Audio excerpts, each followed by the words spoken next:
आज है 3 मार्च और सीएसआई नेट के पेपर को हुए हो गए हैं 4 दिन। तो आप भी ये सोच रहे होंगे कि सर आपकी वीडियो क्यों नहीं आई? आप भी तो सीएसआई नेट के लिए पढ़ाते हो। तो बात बिल्कुल जेन्युइन है, बट मैं कहाँ व्यस्त था ये तो जान लो। मैं व्यस्त था एग्ज़ाम और स्टूडेंट के एनालिसिस को लेके। क्योंकि जब से पेपर हुआ है, तब से देख रहा हूँ कि आप लोग बड़े व्यस्त हो। तो मैंने भी सोचा आप पहले कट ऑफ वट ऑफ से थोड़ा-सा शांत हो जाओ, आप थोड़े से रिलैक्स हो जाओ, उसके बाद वीडियो बनाया जाए, जिससे कि हमें भी अच्छे खासे व्यूज़ मिल जाएँ। So hello everyone, welcome to SBTech math. I am Sunil Bansal. आज का ये वीडियो आपके लिए बहुत ज़्यादा इम्पोर्टेंट होने वाला है, क्योंकि आज के इस वीडियो में मैं आपके साथ डिस्कस करने वाला हूँ harsh reality of CSIR net, जो आपको कोई नहीं बताएगा कि इस एग्ज़ाम के बारे में ये कुछ ऐसी सच्चाई है जिसे किसी भी एस्पिरेंट को देख के चलना चाहिए यदि आप एक सीरियस एस्पिरेंट हैं। और हाँ, जो स्टूडेंट ऑनलाइन कोर्स ज्वाइन करने का मन बना चुके हैं, वो तो बिल्कुल सावधान हो जाएँ इस वाली वीडियो को देखे बिना। और हाँ, मैं आपको यहाँ पे ये भी नहीं बताने आया कि मेरा सीएसएनएट जून 2025 का कोर्स स्टार्ट हो चुका है और उस पे हमने 10,000 की जगह डिस्काउंट देके 7,000 फीस कर दी है। इन सब बातों में कुछ नहीं रखा। जो तैयारी करने वाले हैं, वो तैयारी स्टार्ट कर चुके हैं। तो फिर आप कहोगे कि आज की वीडियो क्यों? आज की वीडियो है ज़रूरी मुद्दों पे बात करने के लिए, वो रियलिटी पता करने के लिए जो हर स्टूडेंट को पता होनी चाहिए। बट उससे पहले मेरा आपसे क्वेश्चन है, what is important for you just after exam? इस वाली वीडियो को 2 मिनट के लिए पॉज कर लो और मुझे कमेंट बॉक्स में इस बात का जवाब दे दो। आपके पास यदि जवाब नहीं है तो जवाब मैं देता हूँ। सबसे ज्यादा जरूरी है मेमोरी बेस्ड क्वेश्चन। दूसरा जरूरी है कट ऑफ का एनालिसिस। और तीसरा जरूरी है शॉर्टकट से क्वेश्चन कैसे करके आने थे जो तुम नहीं करके आए। And these 3 things can change your life. या फिर इससे भी जरूरी कुछ था जो मैं मिस कर रहा हूँ, जो इन 3 पॉइंट में एक और होना चाहिए था, या आप कहो कि सर ये 3 होने ही नहीं चाहिए थे, वो जो चौथा पॉइंट था वो सबसे इम्पोर्टेंट था। क्या आपको पता है? यदि पता है तो एक बार मुझे कमेंट करके जरूर बता देना। सबसे इम्पोर्टेंट था सेल्फ एनालिसिस, जो आपने उम्मीद करता हूं नहीं किया होगा, क्योंकि आप इन सब चीजों में व्यस्त रहे होंगे कि कट ऑफ क्या जाएगी। क्योंकि कट ऑफ के प्रेडिक्शन से आपका हो सकता है कि जेआरएफ क्वालिफाई हो जाए, हो सकता है कि जेआरएफ क्वालिफाई ना हो, क्योंकि जो मेरा प्रेडिक्शन है उससे कट ऑफ आनी है, राइट? बट क्या आपको ये पता है कि कितने बच्चे जेआरएफ का एग्जाम देते हैं हर साल? लगभग 6 सब्जेक्ट में 2.25 लाख बच्चे पेपर देते हैं जेआरएफ का, जिसमें से जो मैथ वाले बच्चे हैं वो है केवल 40,000। और इन 2.25 लाख बच्चों में से कितने लोगों का जेआरएफ क्वालिफाई होता होगा? एक अंदाजा आप बताना, आप कि आपको क्या लगता है कि कितने बच्चे क्वालिफाई करते होंगे? क्वालिफाई करते हैं केवल और केवल 3500 से लेके 4,000 बच्चे। और जिसमें मोटा मोटा जो मैथ के बच्चे आते हैं वो आते हैं लगभग 500 से 600। 40,000 मैथ के बच्चे पेपर देते हैं। मोटा मोटा यदि परसेंटेज लगाओ तो केवल 2% बच्चा ऐसा है जो जेआरएफ क्वालिफाई करता है। एग्जाम वाले दिन मैंने यूट्यूब कम्युनिटी में एक पोल डाला था कि एग्जाम का लेवल कैसा था। तो उसमें से 7% बच्चों ने जवाब दिया कि पेपर इजी था और 93% बच्चों ने जवाब दिया कि पेपर टफ था, मॉडरेट था। और उसमें कुछ बच्चों के साथ में ये भी क्वेश्चन आए मुझे व्हाट्सएप पे या वहाँ पे कम्युनिटी पे आया कि सर ये पोल डालते क्यों हो कि जब पेपर टफ आए, मॉडरेट आए, बच्चे तब भी इजी बताते हैं या मॉडरेट करके छोड़ देते हैं। आपको भी लगता होगा कि सर ये 7% बच्चे आते कहाँ से हैं जिन्हें इतना टफ पेपर आने के बाद भी पेपर आसान लग रहा है? तो ये 7% बच्चे वो हैं जो 2% जेआरएफ क्वालिफाई करते हैं। ये उनमें से 7% बच्चे मिल रहे हैं आपको। और बाकी के जो 93% है वो है भीड़ का हिस्सा, जिससे चलती है कोचिंग इंडस्ट्री। किसी भी कोचिंग की इंडस्ट्री की बात करो तो वो कोचिंग इंडस्ट्री चलती है भीड़ के हिस्से से। और वो वही रहते हैं जिन्हें ये नहीं पता कि मेरी स्ट्रैटेजी क्या होनी चाहिए, मेरी कमी कहाँ पर है। वो केवल और केवल उस वो केवल और केवल हर चमकती चीज सोना होती है, उस वाले थॉट पे काम कर रहे हैं कि अच्छा इसका जेआरएफ ऐसे हुआ तो मैं भी ये कर लूं, उसका जेआरएफ ऐसे हुआ तो मैं भी ये कर लूं। राइट। तो अब क्वेश्चन ये है कि इस 98% से 2% में आया कैसे जाए। तो इसका जवाब है मेरे पास, बट इससे पहले मैं एक छोटी सी कहानी सुना रहा हूँ, क्योंकि तुम्हें मैथमेटिकल वे में तो समझ में आता नहीं, तुम्हें आता शॉर्टकट में समझ, तुम्हें आता कहानियों से समझ, तुम्हें आता है मनोरंजन से समझ। तो ठीक है, हमने भी अपना थोड़ा सा मोड चेंज कर लिया। तो कहानी कुछ ऐसे है कि एक गाय है और उसके एक बछड़ा है, और आपको वो गाय और बछड़ा दोनों लेकर जानी है। बट कंडीशन ये है, आप कहोगे कि भाई मैथ वाला टीचर और कंडीशन ना दे तो बात ही अलग है। हाँ, कंडीशन ये है कि आप किसी एक को ही लेकर जा सकते हैं, बट मंजिल तक पहुंचना दोनों को ही है, जाएंगे दोनों साथ साथ ही। आप बताओ आप किसको लेकर जाओगे। कमेंट बॉक्स में अपना आंसर जरूर डाल के बताना, जिससे कि मुझे ये पता चल जाए कि आप इस स्टोरी के साथ सिंक कर पा रहे हैं कि नहीं कर पा रहे हैं। जवाब आ गया सभी का। चलिए, जिन बच्चों ने जवाब दिया है कि गाय को लेकर जाएंगे, तो उसके पीछे एक क्लोज और लगा हुआ था, वो आपने ध्यान नहीं करा होगा कि जो बच्चा है वो थोड़ा सा चंचल है, और जब आप गाय को हाँक के लेकर जा रहे हो और उसका बच्चा थोड़ा सा भी दाएं बाएं हुआ, तो हो सकता है कि गाय इतनी परेशान हो जाए, या फिर जिस गाय को तुम हाँक के लेकर जा रहे हो वो तुम ही हाँकना शुरू कर दे। मेरी बातों का भाव आप समझ गए होंगे कि वो अपना हाथ छुड़ा के भाग जाए, और जहां उसका बच्चा जा रहा है वो उसके पीछे बोले, और आप मुंह देखते रह जाओ। तो ये जो गाय है ये कौन है, और ये जो बछड़ा है ये कौन है। गाय है CSIR-NET JRF, जो आपको देता है 42,000 रुपये महीने की फेलोशिप, और बछड़ा है वो सारा काम जो CSI-NET JRF को क्वालिफाई करने के लिए, अचीव करने के लिए रिक्वायर्ड है। यदि तुम गलती से भी शॉर्टकट PYQs के थ्रू JRF क्वालिफाई करके किसी प्रोफेसर के सामने इंटरव्यू देने पहुंच गए, तो मेरी बात लिख के रख लेना, वो प्रोफेसर तुम्हें इतना जलील करेगा, या वो तुमसे ऐसे ऐसे क्वेश्चन पूछेगा जिसका यदि आंसर नहीं दिया गया तो तुम इतना शर्मिंदा फील करोगे, इतना गिल्टी फील करोगे, कि तुम जहां जिस जीरो से आप ये सोच रहे थे कि मैं हीरो बन गया, आप वापस से उसी जीरो पर आ जाओगे। क्योंकि हर बार पता नहीं कितने बच्चे JRF क्वालिफाई करते हैं, बट उसके बाद वो किसी IIT NIT का तो इंटरव्यू छोड़ो, यदि मैं अपने यहाँ पे फैकल्टी पोजीशन के लिए इंटरव्यू रखता हूँ तो वो उसे भी क्वालिफाई नहीं कर पाते, जिसमें बहुत बहुत बेसिक क्वेश्चन पूछता हूँ। अब मोरल ऑफ द स्टोरी, किस स्टोरी में गलती हुई कहाँ। जो आपको गाय और बछड़ा दोनों एक मंजिल तक लेकर जाने थे, आपने गाय को पकड़ लिया, और बछड़ा चंचल था तो गाय हाथ छुड़ा के भाग गई। तो ये पूरी कहानी का मुद्दा मामला क्या है। बेसिकली गलती हुई कि आपने गलत चीज पकड़ ली। आपने गाय को नहीं पकड़ना था, आपने पकड़ना था बछड़े को, और वो ठहरी माँ, तो वो अपने बच्चे के पीछे पीछे बिल्कुल वहां जाती जहां तक वो जाता, तो फिर तुम्हें गाय भी मिलती और तुम्हें बछड़ा भी मिलता। और बछड़ा कौन है। बछड़ा है तुम्हारे कॉन्सेप्ट, तुम्हारे नोट्स, तुम्हारी सिंसियरिटी, तुम्हारा एग्जाम को लेके क्या परसेप्शन है। तुम जब एग्जाम से पहले टेस्ट सीरीज लगाते हो तो वो टेस्ट सीरीज कैसे लगाते हो।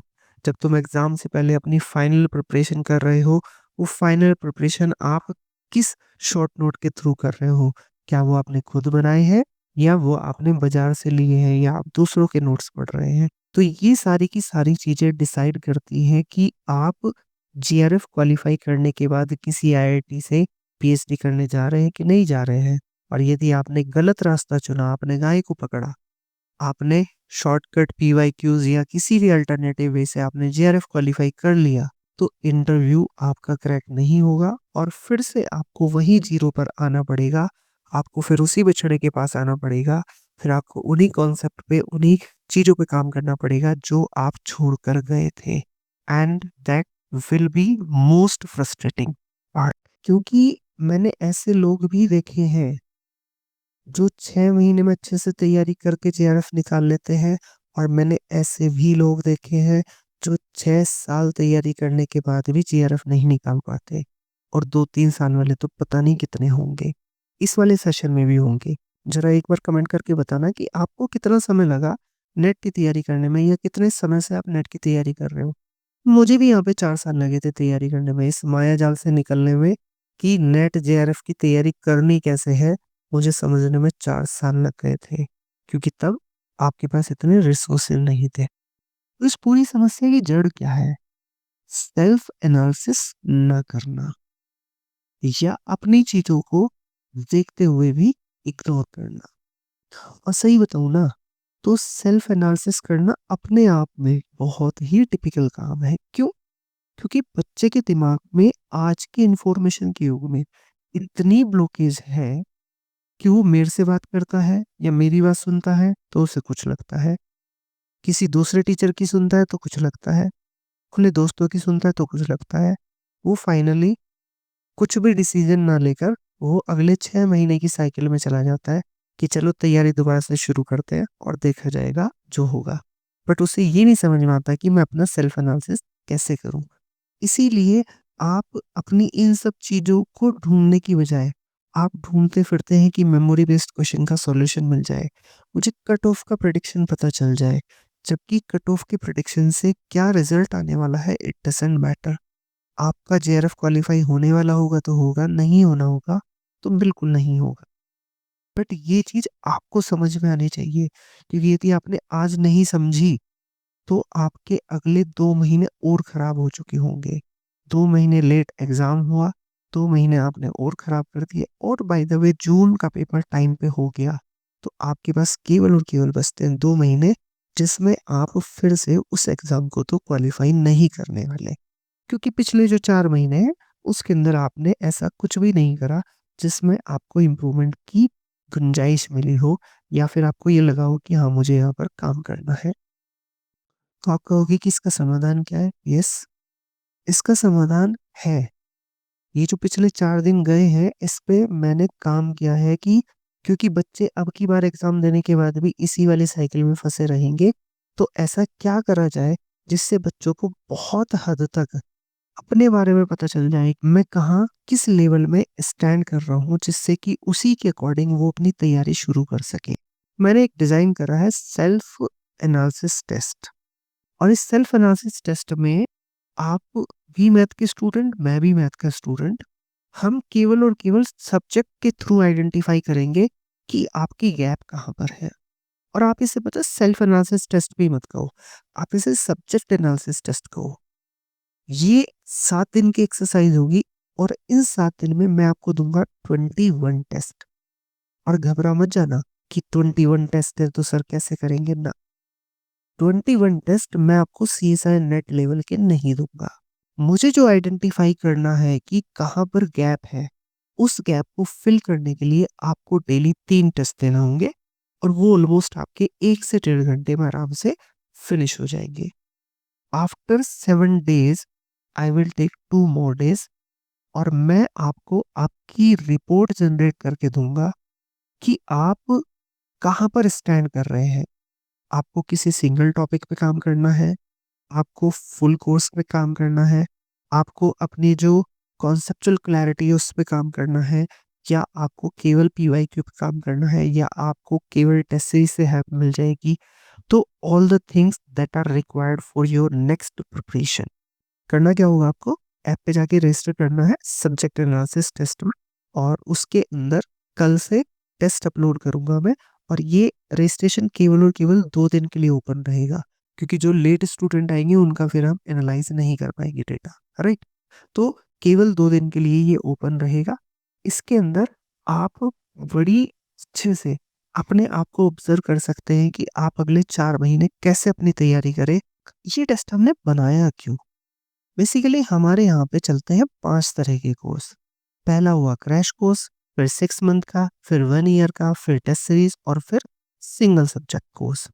तो जो एमएससी पास आउट बच्चा है, यदि उसने क्रैश कोर्स ज्वाइन कर लिया केवल इसलिए, और बहुत सारे बच्चे करते भी हैं, केवल किस लिए कि मुझे यहाँ पे शॉर्टकट पता चल जाएंगे, मुझे यहाँ पे पीवाईक्यूज का सॉल्यूशन मिल जाएगा, थ्योरी का रिवीजन हो जाएगा और मैं इसी सब के थ्रू मैं निकालूंगा जेआरएफ। जो मेरी 1 साल की जर्नी है उसे मैं 2 से 3 महीने में पूरा करके और मैं फनने मेरा जेआरएफ। उसे ये नहीं पता कि उसे वापस से वहीं पे आना पड़ेगा। पहली बात तो हो नहीं रहा, और दूसरी बात यदि हो भी गया गलती से तो फिर से उसे कॉन्सेप्ट पर ही आना पड़ेगा।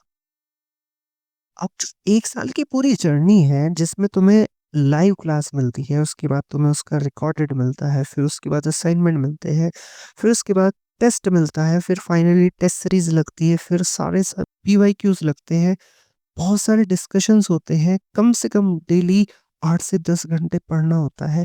उसे आप 2 महीने में कैसे कवर अप कर सकते हैं?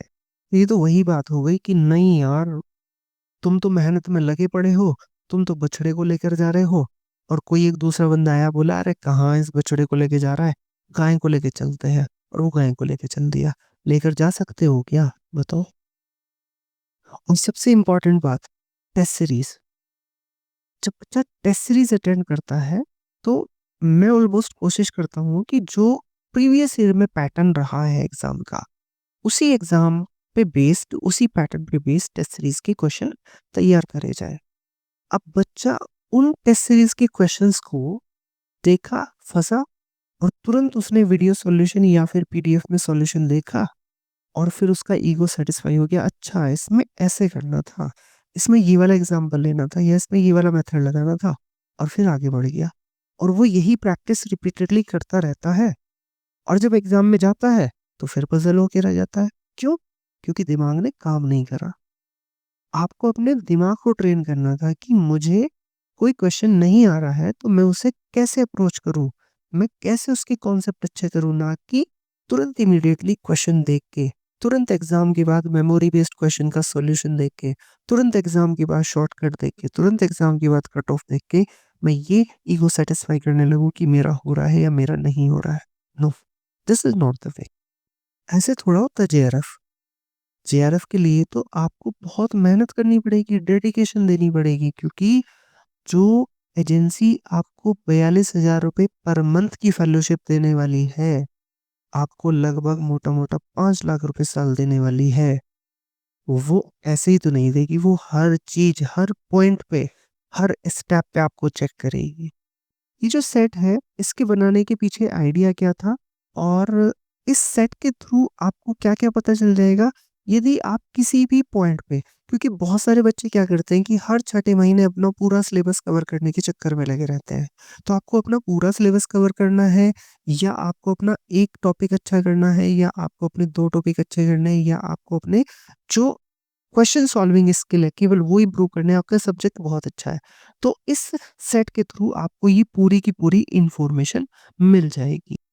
और हाँ, ये तैयारी आप जहां से मर्जी, जिस प्लेटफॉर्म से मर्जी हो, आप उस प्लेटफॉर्म से करो, बट उससे पहले ये 3-4 चीजें जरूर एक बार देख लेना कि जो पढ़ाने का प्रोसेस है वो क्या है, सब्जेक्ट को कंप्लीट कराने का प्रोसेस क्या है। दूसरा, जिस टीचर को भी आप ज्वाइन कर रहे हैं उस टीचर का पढ़ाया हुआ समझ में आता है कि नहीं, या बस नाम सुन के जा रहे हो। तीसरा, तुम्हारा लेवल क्या है। और चौथा, सबसे इम्पोर्टेंट, कि टीचर से डायरेक्ट क्लास के अंदर तुम इंटरेक्ट करके अपने डाउट पूछ सकते हो कि नहीं। क्योंकि यदि ये वाली फैसिलिटी आपको नहीं मिली तो फिर ऐसा हो सकता है कि आप पूरा सिलेबस कंप्लीट कर लो और आप टीचर से अपने डाउट ही ना पूछ पाओ। और यदि आपने पहले दिन डाउट पूछा और आपको उसका सही से जवाब मिल गया, तो हो सकता है कि अगले 1 महीने या 2 महीने, जितने भी दिन की आपकी क्लास, या 6 महीने, आप सुपर एक्टिव तरीके से अपने डाउट टीचर से डिस्कस करो और आपको और ज़्यादा क्लैरिटी आए। तो ये 4 चीज़ें जब आप कहीं पर भी ऑनलाइन कोर्स ज्वाइन कर रहे हैं, इन 4 पॉइंट पे आप ज़रूर विचार कर लें।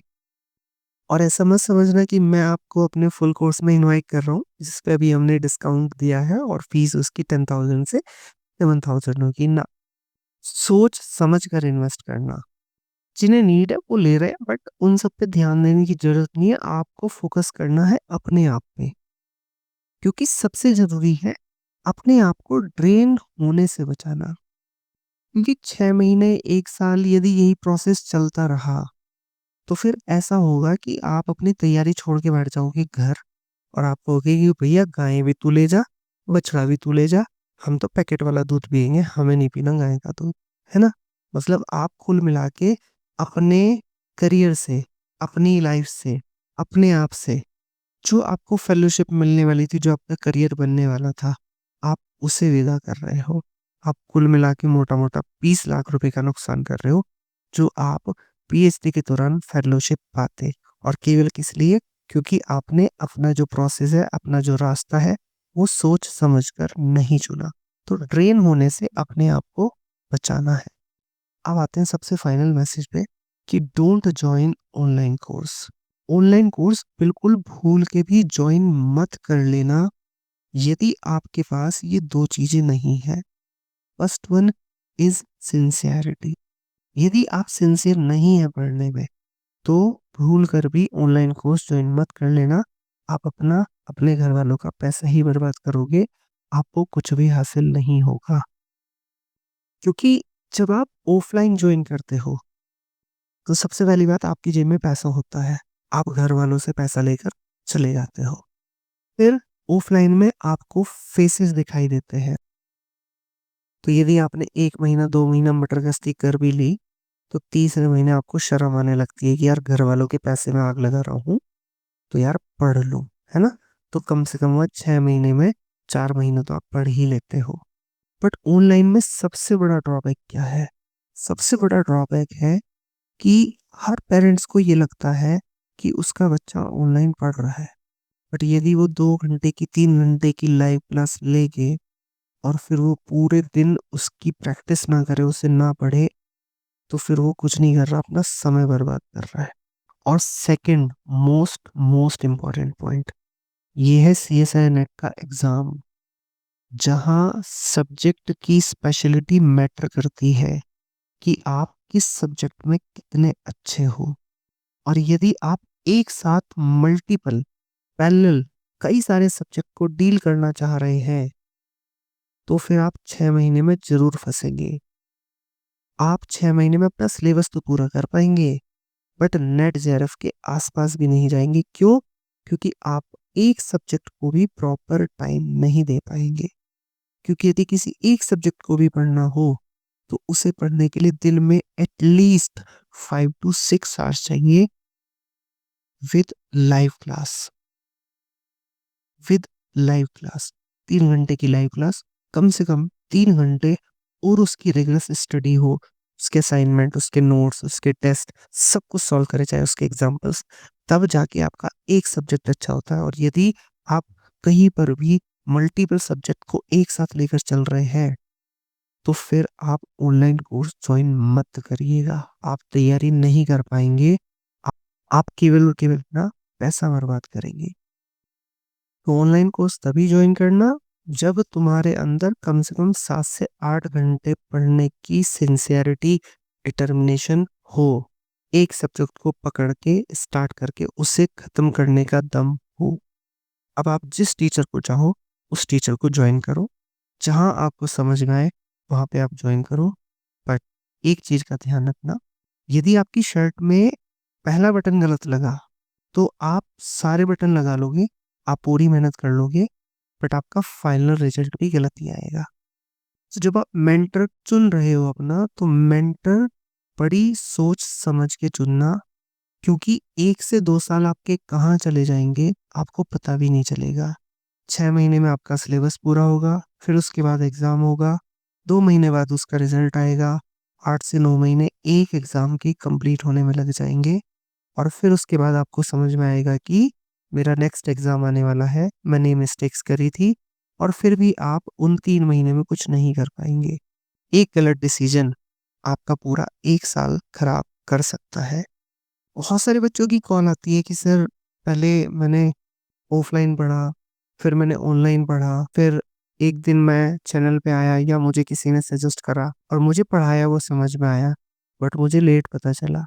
तो इम्पोर्टेंट बात है, सबसे इम्पोर्टेंट बात है कि जब आप अपनी तैयारी कर रहे हो, किसी भी एग्जाम की तैयारी कर रहे हो, आपको टीचर का पढ़ाया हुआ समझ में आए। जब समझ में आएगा तभी आप कुछ बेहतर कर पाएंगे। तो आज की वीडियो में इतना ही, बाकी मैं यही हूँ। आपका कोई भी क्वेश्चन हो, कोई भी डाउट हो, so you are just one message away from me. आप मुझे व्हाट्सएप पे कांटेक्ट कर सकते हो। कोई भी डाउट हो इस वाली वीडियो के कमेंट बॉक्स में आप ड्रॉप कर सकते हो।